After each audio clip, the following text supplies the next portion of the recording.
Hi, this is Roger Green, host of the Surfing the Nash Tsunami podcast. This week, we are offering 3 conversations from episode 49, finally, a clinical care pathway for a hidden pandemic. Louise Campbell starts this conversation by discussing how the prevalence data is, as she puts it, seriously concerning. From there, she goes on to call for the WHO to include fatty liver disease in its diabetes mandate. In the next portion, Louise raises the value of transient elastography She goes on to discuss the value of transient elastography as a screening technique, while Ken Cusi and Stephen Harrison mention alternatives when transient elastography is not available. At the end, I ask, what can be done today? Ken Cusi talks about drug choices for diabetic and obese patients. Louise calls on diabetes charities to take up fatty liver as an issue. And Stephen notes eloquently that, quote, we have to start somewhere. That the study could have targeted more patient categories and suggested more options, but the most important thing is to have successful starts in doctors who've not treated fatty liver aggressively before. This episode tells the story of what will be an important piece of fatty liver history. At the same time, it provides pivotal insights into the practical challenges in risk stratification, testing, diagnosis, and management of NAFLD and NASH patients that we face today. So sit back, listen, enjoy, learn, and when you're done, join the discussion on our LinkedIn and Facebook discussion groups.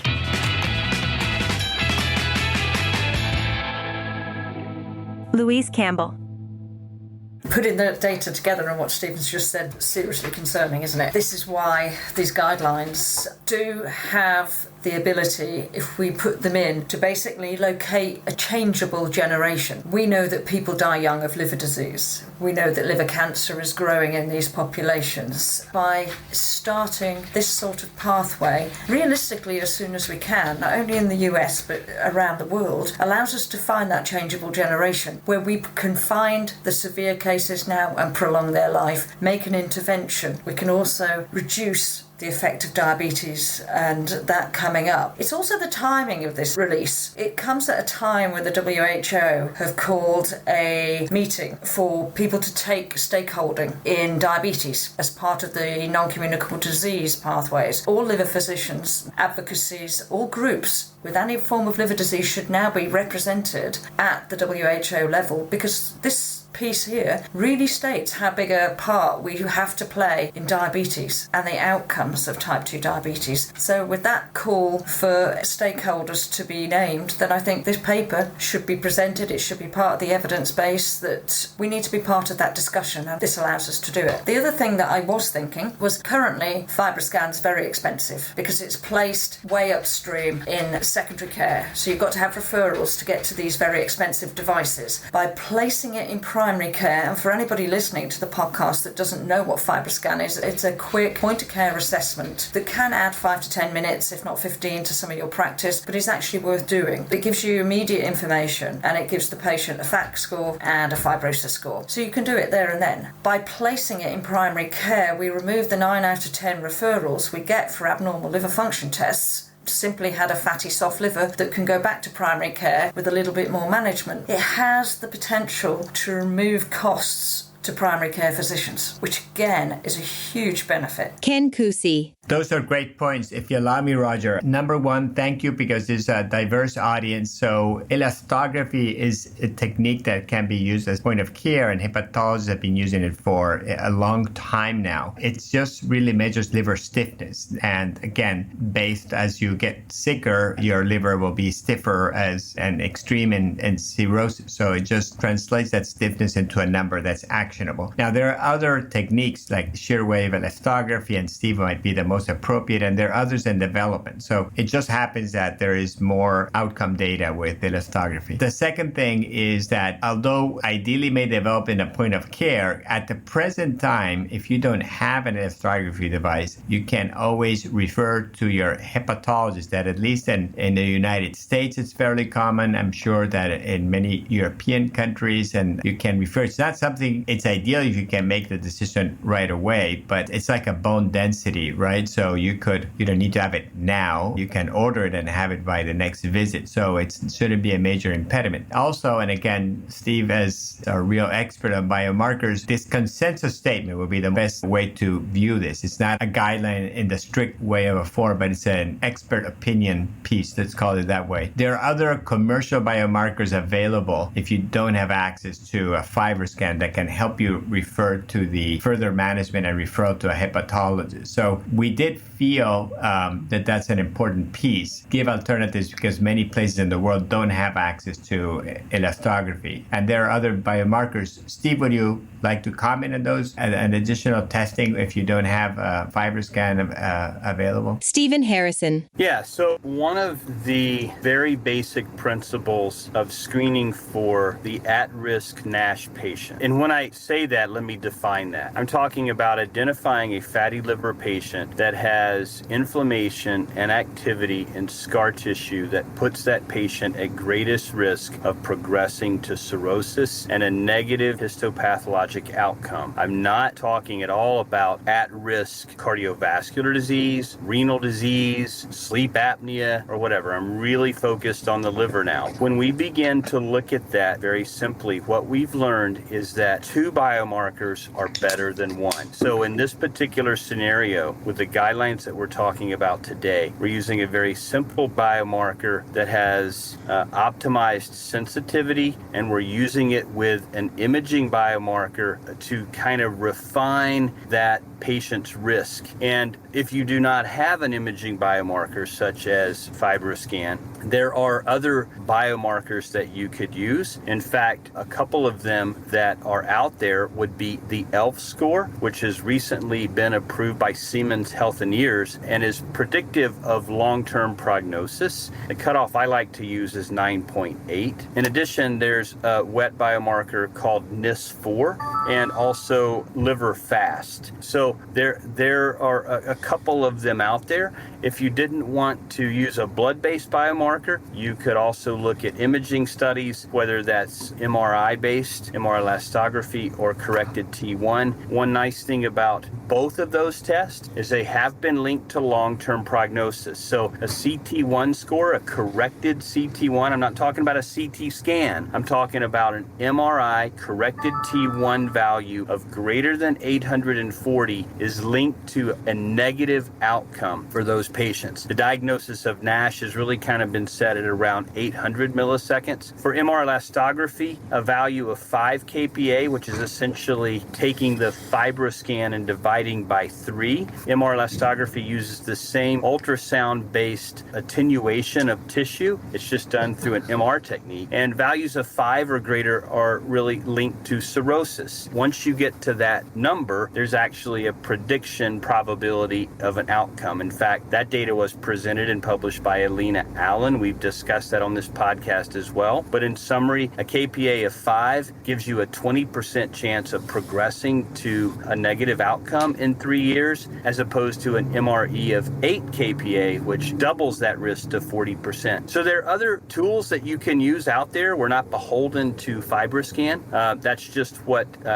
we felt would be most appropriate in the guidance that we wrote. So thank you for that, Stephen and Ken and Louise. I'm realizing that if I were listening to this and I were a primary care doc and I hadn't thought a lot about fatty liver disease, that I would realize that 2 out of the last 5 50-something-year-old men who walked into my office who weren't complaining about their livers or anything that would be considered liver compliant have fatty livers. And that not quite one of them, but if you take it up to 10 people, 1 or 2 of them have got NASH as well. And those are the people who have no complaint. And if you add diabetes, those numbers start to sky. So all 3 of you, what should the advocates, champions, and hepatologists be doing? And then what should everybody else be doing so that folks are more aware of exactly how much of this is passing in front of their eyes right now that they're just not seeing? Well, that's a great question, Roger. And again, we debated this in every encounter with Steve, Louise, and experts across the world because it's taking a little bit longer than we wish. When there will be FDA-approved drugs, this will accelerate in terms of screening. I do believe that there is a sense that there's nothing to be done now. And I think that is also something harming the screening and awareness because I think that the effect of weight loss has been underestimated, but I think that is changing as we develop finally highly effective and safe drugs like are the GLP-1 receptor agonist. And recently this year, we have dual receptor agonists that have glucagon-like peptide 1, which is a hormone that's made by our L cells in the gut that enhance insulin secretion, but its greatest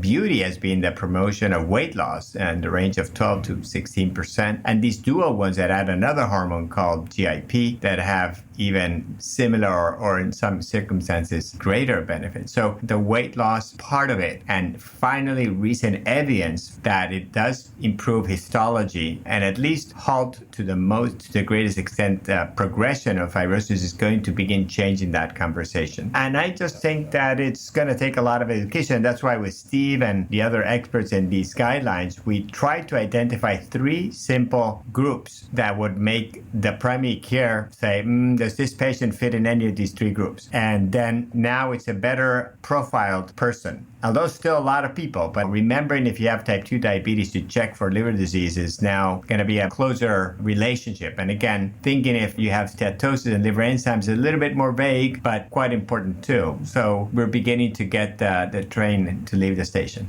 Louise or Stephen, and then I think we're getting towards last question time. I'd just like to see the diabetes charities really take this up, because there's very little education on any of the diabetes websites that I've seen about fatty liver disease. Unlike hepatology charities, they talk about diabetes and the other linked. But the other question for Stephen and Ken was, did you consider another high-risk group, postmenopausal women? Because when Stephen was recounting his study there were Hispanic women, type 2 diabetes, obesity, older age, and we know that women now post-menopause lose their estrogens, they develop fatty liver disease quicker, and I think it's the leading cause of transplant in that age group now. Did it get considered, or would that be an important one for primary care physicians just to look at as a risk of fatty liver? It's a great point. And again, there are groups left out. For example, we could have put polycystic ovarian syndrome. We could have put people with sleep apnea. So there are, as you know, from the insulin resistance metabolic syndrome, there are subsets that clearly would benefit. Anybody with acanthosis nigricans, which is thickening of the skin and the neck and armpits. So those are insulin resistant and likely. But this is like a foundation. This is like a simple, okay, let's start here. And then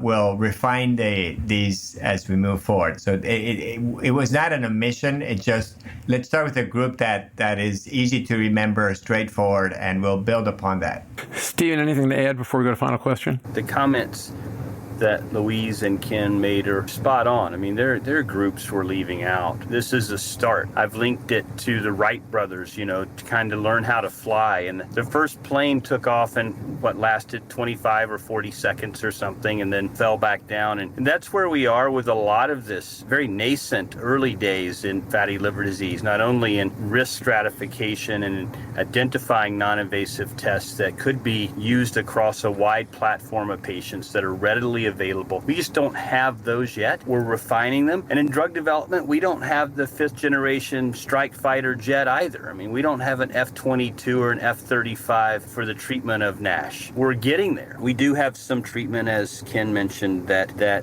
gets after one of the foundational principles of fatty liver, which is obesity, and able to reduce obesity and improve weight has been linked to not only improvement and resolution of steatohepatitis, but also prevention of the progression of fibrosis. So we got to start somewhere, and I think this is a fantastic first step, and we can't rest on our laurels again. We're going to have to go back to the drawing board and continue to refine this and make it better and better and better. And that goes with education. It goes to delivering. Ken and I don't always write the mail, but we can deliver it, and so that's our job. I think I'll jump in and leave Ken the final word. I suppose for me it's about driving education, but also increased access to diagnostics in a timely manner. COVID has certainly hit our ability in the UK to FibroScan in lots of areas with extensive waiting lists because of the redeployment of staff. So I think there are ways around it. It's a fabulous piece, and we get the patients and the people who think they might be suffering to ask their GPs. Spread the word amongst the advocacy groups. Ask your GP if you're type 2 diabetic, you want your liver checked, you want your NAFLD score, you want your FIB4, you want your FibroScan. You want to know that your liver's healthy or safe, or you need to make a change, because that's where it'll help primary care physicians really make that change that is just so warranted and needed now. Okay, Ken? I'll just say very briefly that, again, hepatologists have known about this for now quite some time, and they have very comprehensive and clear guidelines. What we wanted to do is take that expertise, mix it with those who are not as familiar, like endocrinologists, weight management, primary care doctors, and make it this a kickoff basically from the trenches. Now it's time to, go to war, get to work. As I said, this was based on the call to action. We wanted these 3 simple figures for people to begin moving. And again, this is going to evolve, but it's important because it's in the hands of the primary care doctors to prevent cirrhosis. So we are really preventing cirrhosis, 1 patient at a time, and with tools that you can apply today to make that happen. Our mission is to get the right patients to the hepatologist. Again, with these tools, you can probably leave for lifestyle and management and cardiovascular prevention 70 or 80% of the patients. We need to get that 20-25% to the experts, Steve and their teams. We have accomplished something if at the end of the day we prevented at least 1 patient from having cirrhosis, and I'm sure will be many more than that. So see this as a kickoff. And Roger, I want to thank you because what you're doing with this weekly podcast is to reach out to many doctors who want to learn more, want to know what to do, and maybe even some patients who, thanks to you, are going to have a much better quality of life moving forward. Well, thank you, Ken. All credit to Stephen and Louise, without whom I probably would have tuckered out on this about a year ago. And thank you for your kind words, and credit to all you guys. As I said, my first reaction when I read the paper was the journey of 1,000 miles starts with a single step. This is more like a marathon. It feels not just one huge step forward, 26 miles forward, 50 miles forward, another 950 left to go, though. So as you say, we need to focus on the important thing, which is can we get the patients that need treatment by understanding how many of the people we screen won't need treatment, and that's a sign of success, not failure, screening people who then test negative. And I think about Stephen's numbers from 11 and 21 in the 2 San Antonio studies. Not a lot more NASH, not a lot more NAFLD, but a lot more severe disease. So the consequence of not tackling this now will be most keenly felt by the people who are going to be the sickest 8 years from now. Hats off to you, Ken, and to everybody who's a part of this, and Stephen and the other co-authors I know and those we don't. We will keep seeing what we can do on this podcast weekly to do exactly what you just said. Educate folks who want to learn, provide them with simple ways to operate, and hopefully help those people who don't have to be sick to be treated before they get sick. And now, back to Roger. We hope you have enjoyed this recording. If you have any questions or comments about the content of this conversation or the entire episode, please send an email to questions@surfingnash.com. We will be back next Wednesday, October 13th, to discuss innovations in imaging the liver with Lars Johansson reprising the talk he gave at Paris NASH. I hope you'll join us then. Until then, stay safe, surf on. See you on the podcast. Bye-bye now.